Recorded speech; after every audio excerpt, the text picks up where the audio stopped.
The medical chart on the steel counter reduced her trauma to 2 handwritten words: accidental fall. But gravity hadn't caused the tremor in Vesper's hands, nor the cold calculation in her husband's eyes. The examination room smelled of antiseptic and lies, a sterile cage where the air conditioning hummed loud enough to drown out the sound of a locking door. She watched Stellan ready the syringe with the detached precision of a butcher inspecting a cut of meat, unaware that he wasn't healing her. He was preparing her. He thought he was the hunter in this room. He didn't realize the nurse had just rung the dinner bell for a monster who had been starving for 6 centuries. The fluorescent lights hummed with a frequency that made Vesper's teeth ache. She lay perfectly still on the examination table, the paper crinkling beneath her with every shallow breath, amplifying the silence that pressed against her eardrums like water at depth. The air conditioning cycled on, pushing antiseptic cold across her bare arms, raising gooseflesh that had nothing to do with temperature. Through her lashes, she watched Stellan arrange instruments on the steel tray. His movements were precise, economical, the way a surgeon worked, or a butcher. His wedding ring caught the light as he lifted a syringe, checked it against the fluorescent glare, set it down with a soft clink that made her flinch. "You're trembling," he said, without looking at her. His voice carried no warmth, no concern, just observation. "I'm cold." The lie tasted metallic. "Your core temperature is 98.4. You're not cold." He made a notation on his tablet, the stylus scratching. "You're afraid." The honesty landed like a slap. Vesper's fingers curled against the paper, tearing it slightly. 6 months of marriage, and she'd learned that Stellan preferred precision to comfort, truth to kindness. But lately, his truths had grown sharper, his questions more clinical. The way he touched her at night felt like assessment rather than affection. The door opened. Rose entered carrying a clipboard, her nurse's shoes silent on the linoleum. She was older, mid-40s, with silver threading through her dark hair and eyes that held something ancient despite her unremarkable face.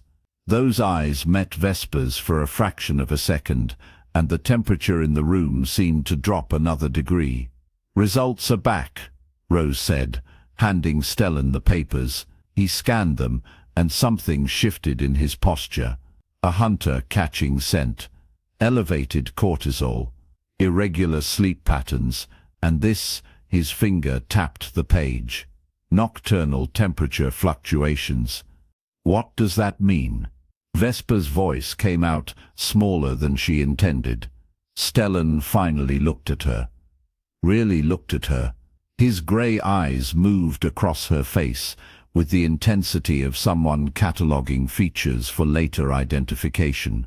"It means," he said slowly, "that we need to run additional tests. Downtown facility. Tonight." The downtown facility. Vesper had never been there, but she'd heard Stellan take calls about it in the early morning hours. Heard words like containment and extraction, and once whispered into his phone at 3 a.m. Confirmed kill. "I don't want to go downtown." The words escaped before she could stop them. His expression didn't change. It wasn't a question. Rose moved to the counter, her back to them both, but Vesper saw her shoulders tense, saw her hand hover over the medication cabinet before moving to her pocket instead. When she turned back, something small and silver glinted in her palm before disappearing into her scrubs. "Mr. Cross," Rose said, her voice carefully neutral, "the patient should rest before transport. Protocol requires a 30-minute observation period after blood work." Stellan's jaw tightened. "We don't have 30 minutes. Hospital policy." Rose's tone left no room for argument. "I'll need to file the paperwork. Unless you'd like to explain to administration why you're removing a patient against medical guidelines."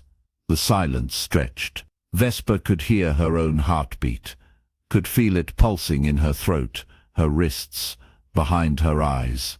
Stellan stared at Rose, and Rose stared back with the kind of calm that came from facing down worse things than angry men in sterile rooms.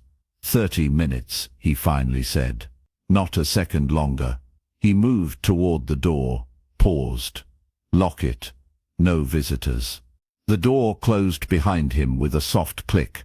Rose crossed to it immediately, her hand steady as she turned the deadbolt.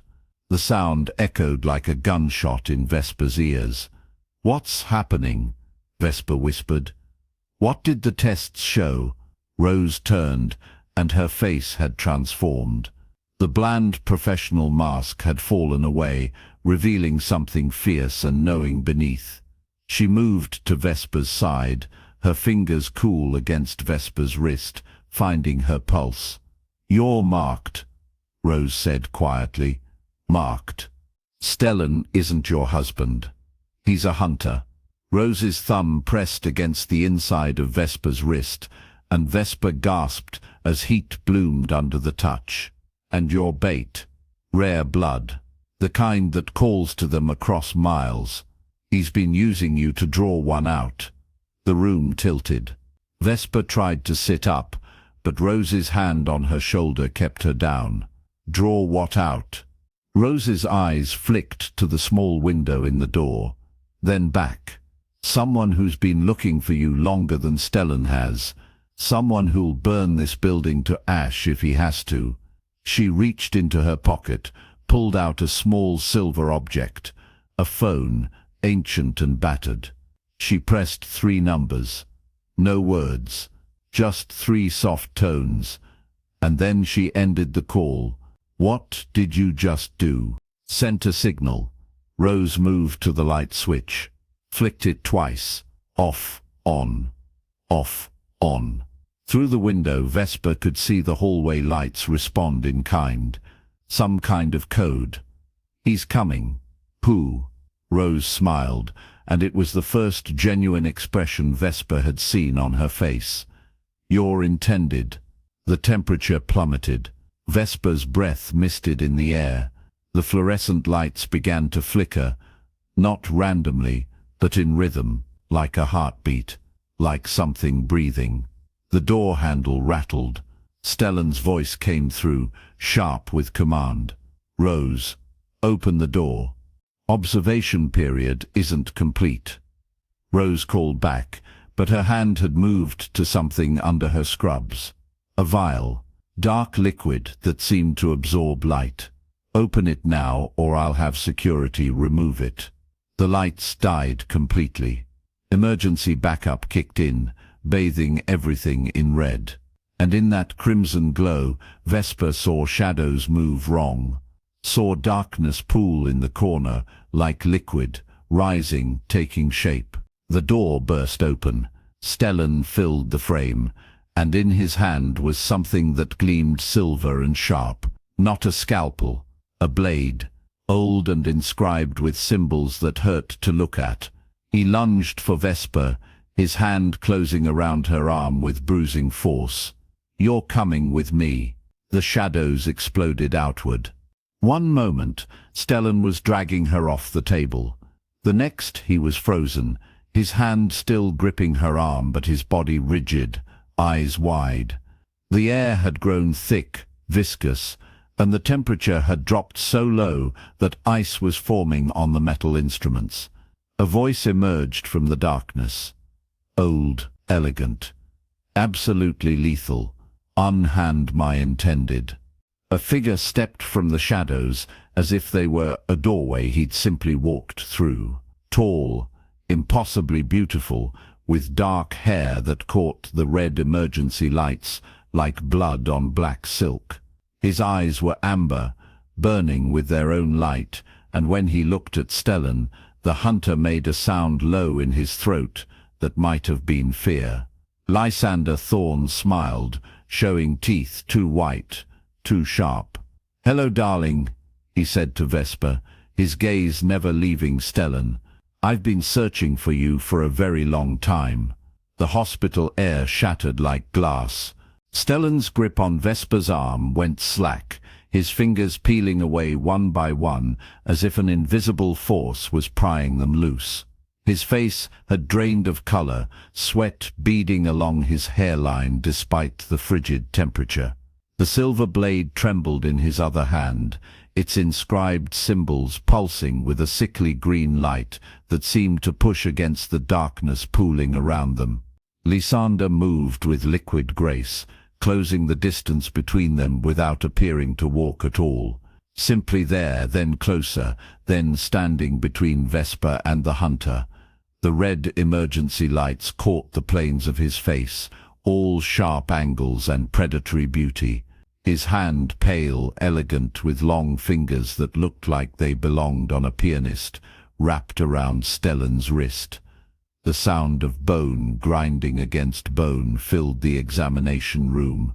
"I said." Lysander's voice was silk over steel. "Unhand her." Stellan's blade clattered to the floor. His knees followed, hitting the linoleum with a crack that made Vesper flinch. The hunter's face had gone grey, lips peeling back from his teeth, in a grimace of pain that he was trying desperately not to voice.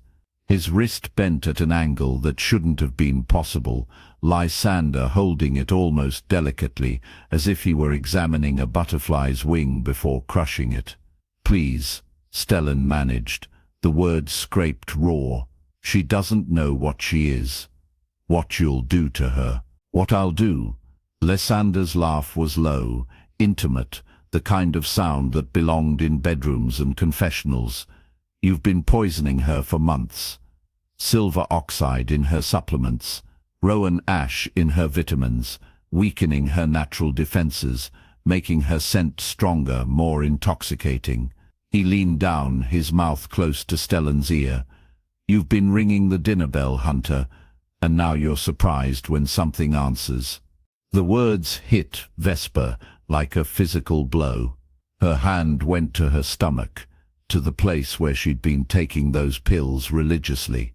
The ones Stellan had prescribed, had insisted would help with her fatigue, her weakness. The room tilted, and she grabbed the examination table for support, her paper gown rustling loud in the sudden silence.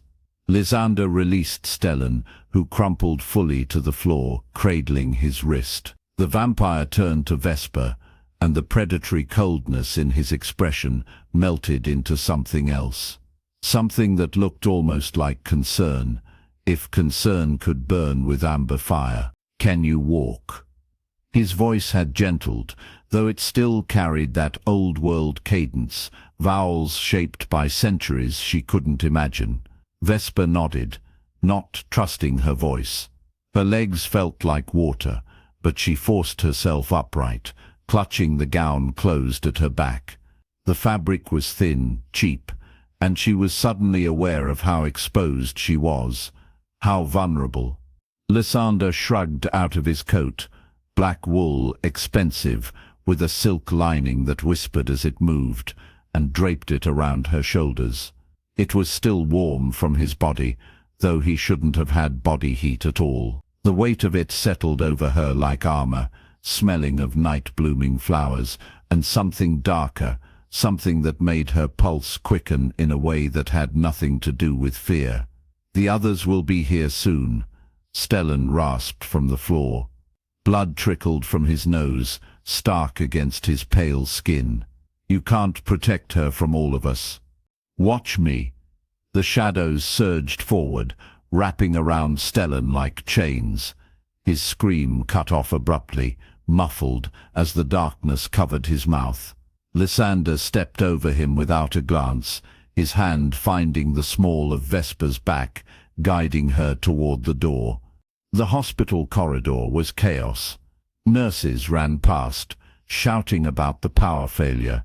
Somewhere, an alarm was shrieking, a mechanical wail that set Vesper's teeth on edge. But around Lysander, there was a pocket of stillness, a bubble where sound seemed muted, and the emergency lights couldn't quite penetrate. They walked through it like ghosts, invisible to the panicking staff. Rose appeared at the end of the hallway, her face pale but determined. She held Vesper's clothes, the jeans and sweater she'd worn in, clutched to her chest. When she saw Lysander, she dropped into a curtsy so deep it looked medieval. "My lord," she breathed. "I've prepared the car." "Good." Lysander took the clothes, pressed them into Vesper's hands. "There's a bathroom here. Change quickly. We need to be gone before the wards fail completely." Vesper's mouth was dry. "The wards. The protections I placed around this building when I realized what Stellan was doing." His jaw tightened, a muscle jumping beneath skin that looked like marble in the red light. "They won't hold much longer. Not against what's coming." She wanted to ask more, wanted to demand answers to the 1,000 questions screaming in her head. But Rose was already pushing her into the bathroom, helping her out of the gown with practiced efficiency. The nurse's hands shook as she worked. "I'm sorry," Rose whispered, yanking Vesper's sweater over her head. "I didn't know what he was doing. The supplements, the tests. I thought he was helping you." "God, Vesper, I'm so sorry." "You knew." The betrayal was a knife between her ribs. "About him." "About..." She gestured helplessly at the door, at the impossible man waiting beyond it. "Not everything. Not until tonight." Rose's eyes were wet. "But enough. Enough to know you weren't safe here." She grabbed Vesper's face between her palms, forcing eye contact. "Lysander Thorne is dangerous. He's killed people. But he's never lied to me. Not once in the 15 years I've served him. And Stellan," her voice dropped to barely a whisper, "Stellan has done things that would make you sick. Trust the vampire, Vesper. At least for tonight." The bathroom door opened. Lysander stood silhouetted against the red-lit hallway, his expression unreadable. "We're out of time." Vesper's legs moved on autopilot, carrying her into the corridor. Rose pressed something into her hand, her phone, her wallet, and then she was being guided through the hospital's back corridors, down a service elevator that groaned and shuddered with each floor. Lysander's hand never left her back, that light touch both steadying and electrifying. The parking garage smelled of oil and exhaust. A black car waited by the exit, engine purring, windows tinted so dark they looked like pools of ink. A man stood beside it, tall, broad-shouldered, with silver hair, despite a face that couldn't have been older than 40. He opened the rear door with a bow. "My lord, Miss Vance, Elias." Lysander handed Vesper into the car, sliding in beside her. The interior was all leather and dark wood, more like a luxury living room than a vehicle. The estate, fastest route, already plotted. Elias closed the door, and the sound of it was solid, final, like a vault ceiling. The car moved smoothly into the night. Vesper watched the hospital recede through the rear window, its red emergency lights making it look like a building on fire, or a warning. She pulled Lysander's coat tighter around herself, breathing in that strange scent again. Night flowers and darkness, and something else. Something that made her want to lean closer. "You said you've been searching for me." Her voice sounded small in the car's quiet interior. "Why?" Lysander was silent for a long moment, his profile carved from shadow and amber light. When he finally spoke, his words were careful, measured. "Do you know what a singer is, Vesper?" She shook her head. "A human with blood so potent, so perfectly attuned to our kind, that we can hear it from miles away. It calls to us. Sings." He turned to face her fully, and the intensity in his gaze made her breath catch. "There are perhaps 3 born every century. Most don't survive to adulthood. Hunters find them first, use them as bait, or rogue vampires drain them dry, unable to control themselves around such temptation. The word hung between them, heavy with implication. And yes. His hand moved, almost touching her face, then dropping to the seat between them. I felt you wake 6 months ago, felt your blood come into its full power. I've been tracking you ever since, trying to reach you before. His jaw clenched. Before Stellan could finish what he started, which was auctioning you to the highest bidder. Lysander's voice had gone cold again, that lethal edge returning. There are vampires who would pay fortunes for a singer, who would keep you in a cage and drain you slowly, keeping you alive for decades, centuries, if they were careful. Vesper's stomach lurched. The car's smooth motion suddenly felt nauseating. But I claimed you first. He said it simply, as if it were obvious. Announced it to every vampire in the region. You are under my protection, Vesper Vance. Mine to guard. Mine to... He stopped, something flickering across his face. No one will touch you. Not while I exist. The possessiveness in his tone should have terrified her, should have sent her scrambling for the door. Consequences be damned. Instead, something deep in her chest loosened, a tension she hadn't known she was carrying, suddenly releasing. Safe, that traitorous part of her whispered. You're safe now. The city gave way to countryside, streetlights becoming sparse, then vanishing entirely. Trees pressed close to the road, their branches forming a tunnel overhead. The car climbed, winding up into hills Vesper hadn't known existed so close to the city. Where are we going? My home. Lysander gestured ahead, where lights were beginning to appear through the trees. The sanctuary. It's been in my family for 400 years. No hunter has ever breached its walls. The trees opened up, and Vesper's breath caught. The estate sprawled across the hilltop like something from a Gothic dream. Stone and iron and glass, all sharp angles and elegant curves, lit from within by warm golden light that spilled from tall windows. Gardens surrounded it, even in the late autumn cold, with paths winding between hedges and fountains. A wall encircled the entire property, 12 feet high and topped with iron spikes that gleamed in the moonlight. But it was the gate that made Vesper stare. Wrought iron, intricate as lace, with symbols worked into the design that seemed to shift and move when she tried to focus on them. They pulsed with a faint blue light, like a heartbeat made visible. Wards, Lysander explained, watching her face. Old magic, woven into the iron. Nothing enters these grounds without my permission. The gate swung open silently. The car glided through, and Vesper felt something wash over her, a tingle like static electricity, raising the fine hairs on her arms. The air itself felt different here, thicker, charged with something she couldn't name. Elias brought the car to a stop before the main entrance, where wide stone steps led up to doors that looked like they could withstand a siege. He opened Vesper's door, offering his hand to help her out. His palm was warm, human, and she realized with a start that he wasn't like Lysander, wasn't vampire. Elias has been with me for 20 years, Lysander said, noticing her surprise. He chooses to stay, as do the others who serve here. The doors opened before they reached them.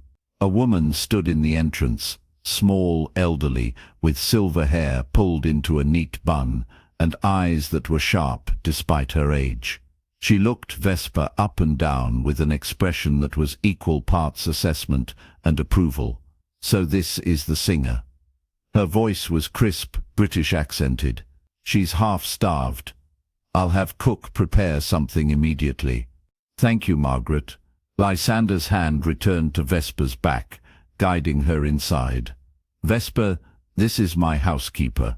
She runs the sanctuary with an iron fist, and even I don't dare cross her." Margaret snorted, but her eyes softened. "Flattery, my lord, will get you nowhere. The girl needs food, a bath, and proper clothes, not necessarily in that order." She turned to Vesper. "Come, dear. Let's get you settled." The interior of the sanctuary was overwhelming.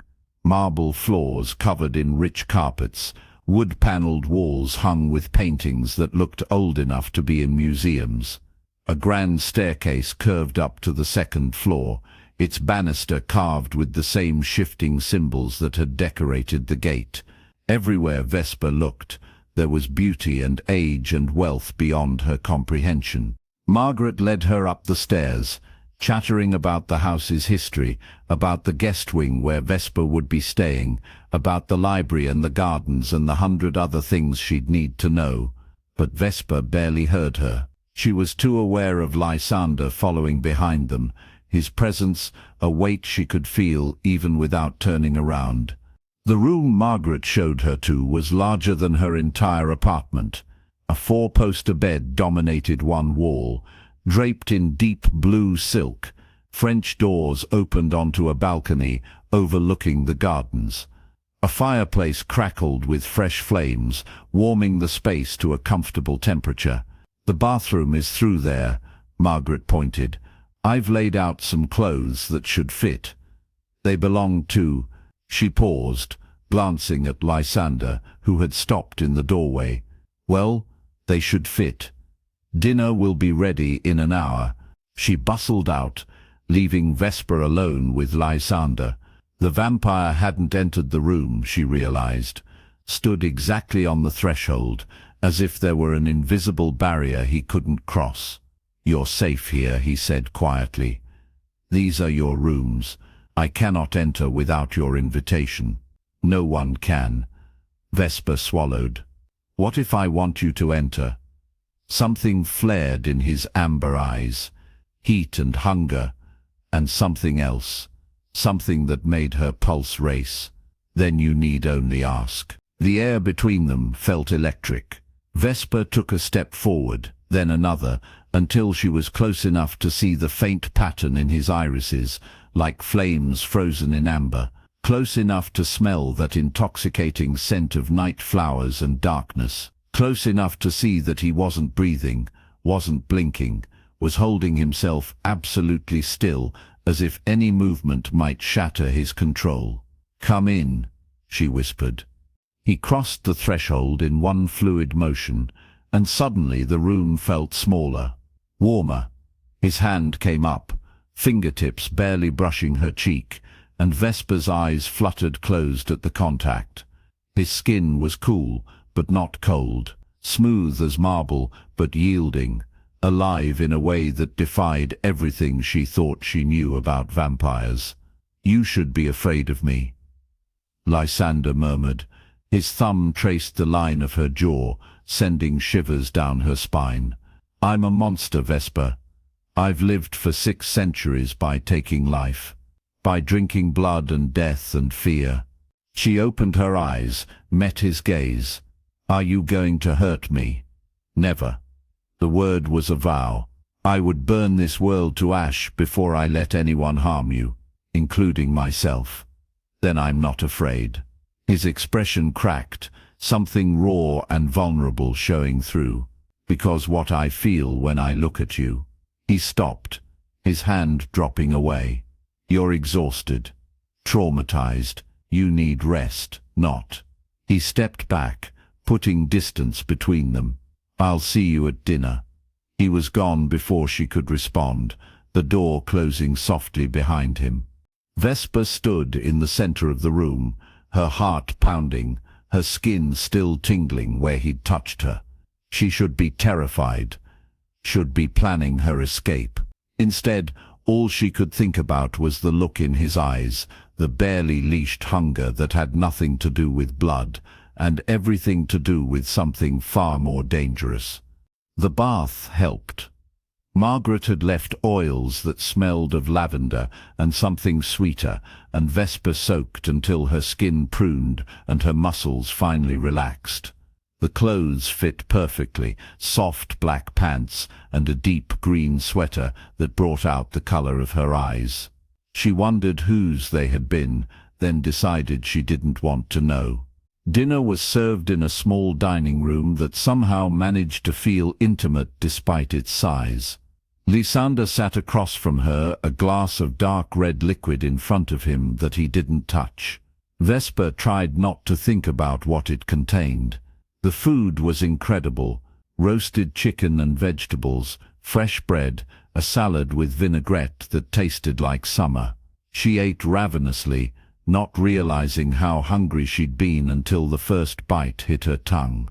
Lysander watched her with an expression that was part amusement, part satisfaction. "When did you last have a proper meal?" Vesper paused, thinking. "I don't know. Weeks, maybe? I've been so tired lately. She stopped, understanding dawning. The poison.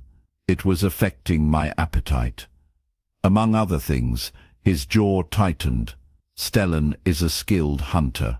He knows exactly how to weaken a singer without killing them, how to make your blood sing louder while making you too weak to run. Why? The question burst out of her. Why me? What did I do to deserve this? Nothing. Lysander's voice was gentle. You were simply born, Vesper, born with a gift that makes you valuable to my kind and dangerous to yourself. It's not fair, it's not just, but it's the reality we must navigate. And you? She set down her fork, meeting his gaze. What do you want from me? The silence stretched. Outside, night birds called, and somewhere in the house, a clock chimed the hour. Lysander's fingers drummed once against the table, the only sign of agitation she'd seen from him. I want. He stopped, started again. I want to keep you safe, to give you the life Stellan tried to steal. The lights went out. Not the gentle dimming of evening, but a sudden complete darkness that swallowed the room whole. Vesper gasped, her chair scraping back. Then came the sound, a high, piercing wail that seemed to come from everywhere at once. Alarms, she realized. The sanctuary's alarms. Lysander was on his feet instantly, his body between her and the door. His eyes glowed in the darkness, twin flames of amber fury. Impossible, he breathed. The French doors exploded inward, glass spraying across the floor, and standing in the opening, backlit by moonlight, and holding a device that pulsed with the same sickly green light as his blade, was Stellan Cross. "Hello, Vesper," the hunter said, his smile sharp as knives. "Did you really think walls and wards could keep me out? I've been hunting vampires for 20 years. He raised the device, and the symbols on it flared brighter. "I know all their tricks." The air tasted of copper and ozone. Vesper's lungs seized as the device in Stellan's hand emitted a frequency that made her teeth ache, made her bones vibrate with wrongness. Lysander didn't flinch, but she saw it, the way his jaw tightened, the way his shoulders drew back as if bracing against an invisible wind. "Impressive toy," Lysander said, his voice carrying that ancient weight that made the remaining glass in the window frames rattle. "But you've made a critical miscalculation, Hunter." Stellan stepped through the shattered doorway, boots crunching on crystal fragments. The moonlight caught the silver threading through his tactical vest, symbols she now recognized as wards, as weapons. "Have I? You're weakened. I can see it in how you're holding yourself. That device suppresses your kind's regeneration, slows your reflexes to almost human levels." His pale eyes found Vesper. "Step away from him." She didn't move, couldn't move. Her body had locked up, some primal instinct screaming at her to run, to hide, to make herself small, but her feet stayed planted on the Persian rug, her hand gripping the edge of the dining table hard enough that her knuckles went white. Stellan's voice gentled, took on that clinical concern she'd once mistaken for care. "You don't understand what he is, what he'll do to you. The others like you, the ones he's protected over the centuries, do you know what became of them?" "Don't." Lysander's word cracked like a whip. But Stellan smiled, and it was the smile of a man who'd already won. They disappeared, every single one, kept as pets, as curiosities, until he grew bored. "You're not special to him, Vesper.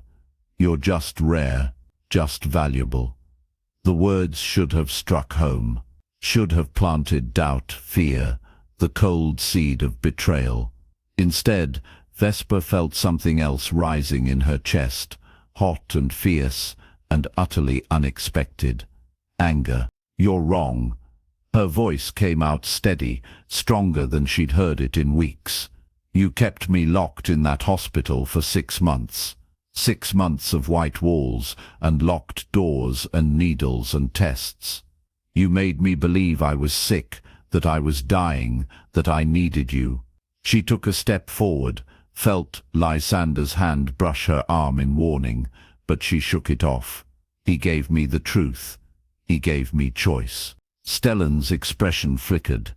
Just for a moment, something dark and hungry crossed his features before the mask of concern slid back into place.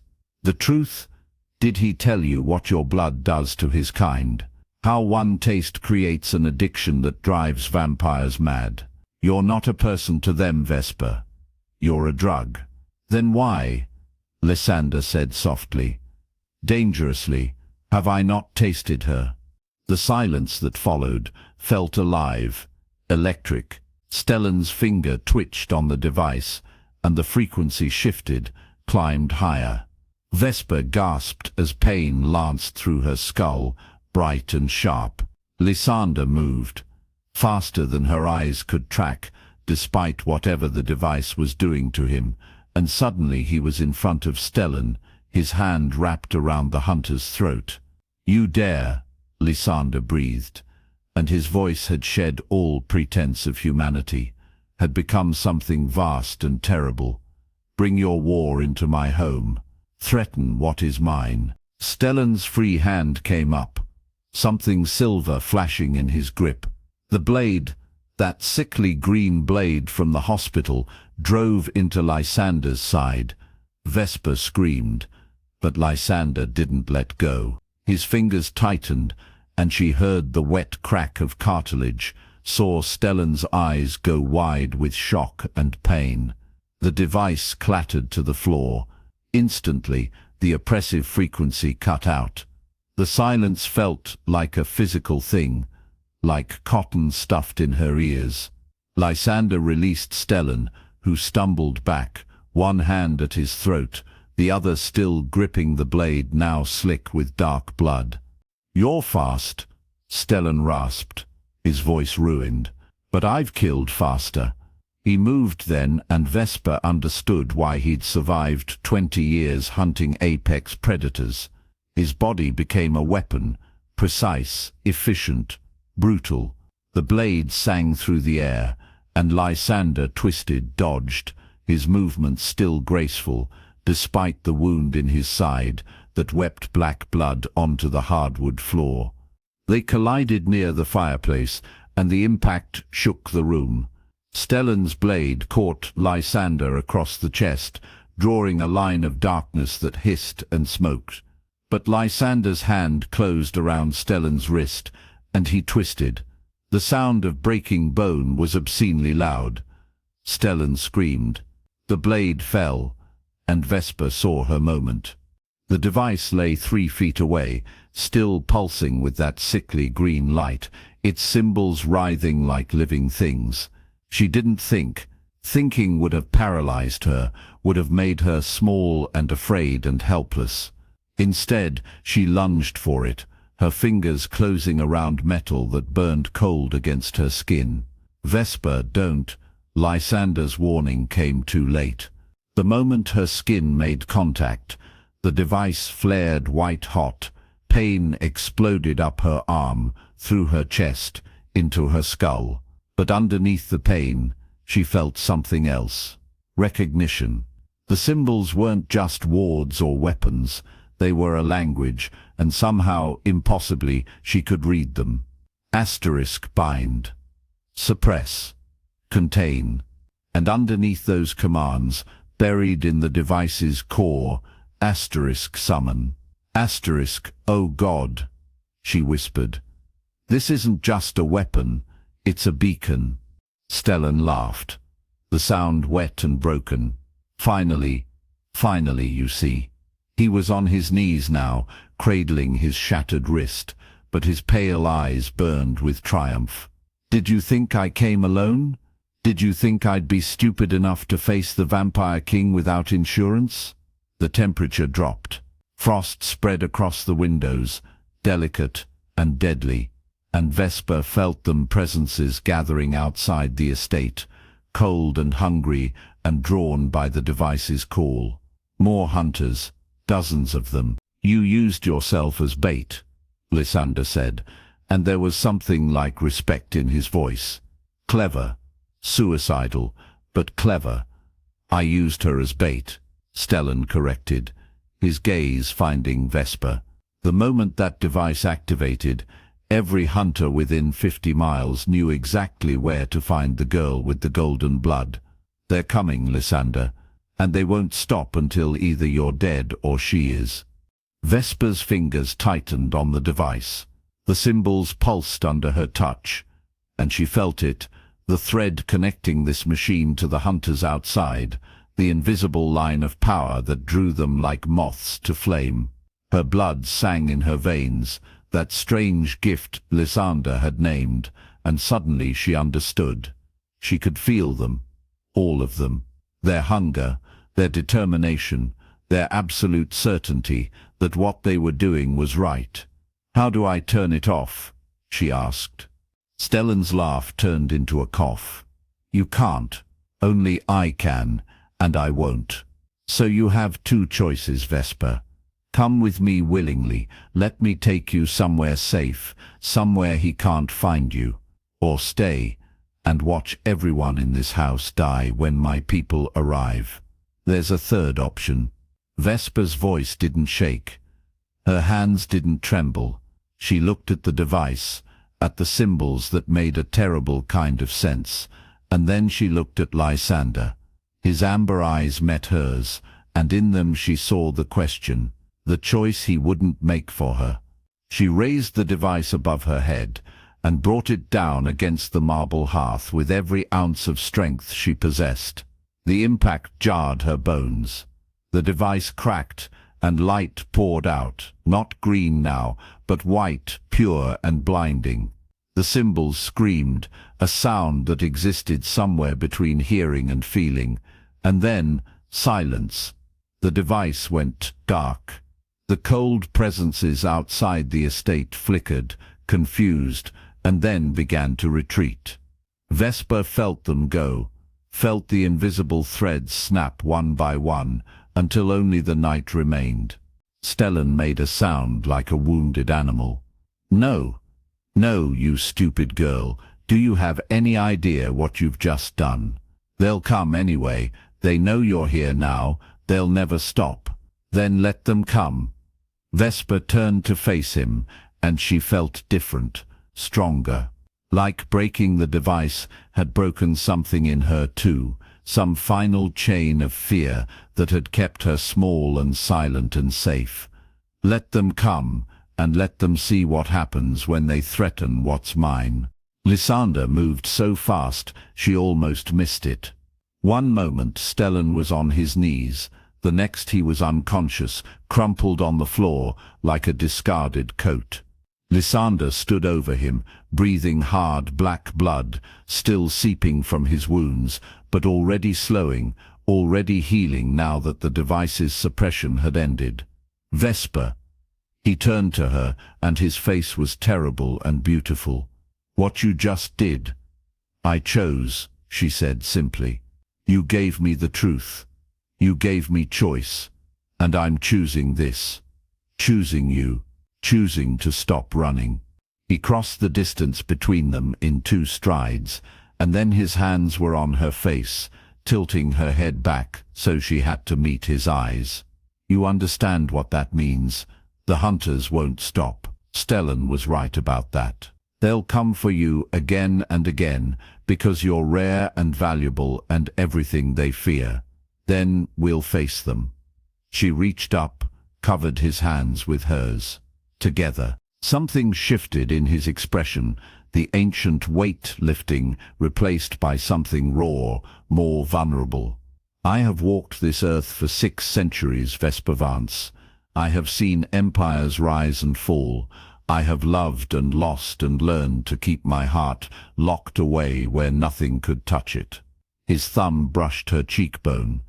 "And then you broke into my world with your golden blood, and your fierce heart and your absolute refusal to be a victim.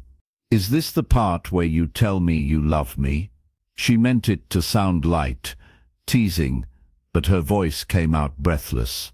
"This is the part," he said, "where I offer you eternity, not as a pet, not as a curiosity, but as my equal, my partner, my yes." The word left her lips before he could finish. Yes. His kiss tasted of smoke, and copper, and something indefinably ancient. Vesper melted into it, into him, and felt the last of her old life fall away like a shed skin. When they finally broke apart, the sun was beginning to rise beyond the shattered French doors, painting the sky in shades of gold and rose. Lysander glanced at the growing light and smiled. "We should move. Sunrise and I have a complicated relationship. Then let's go." Vesper took his hand, laced her fingers through his, and together they stepped over Stellan's unconscious form and walked deeper into the house, into the shadows, into whatever came next. Behind them, the morning birds began to sing.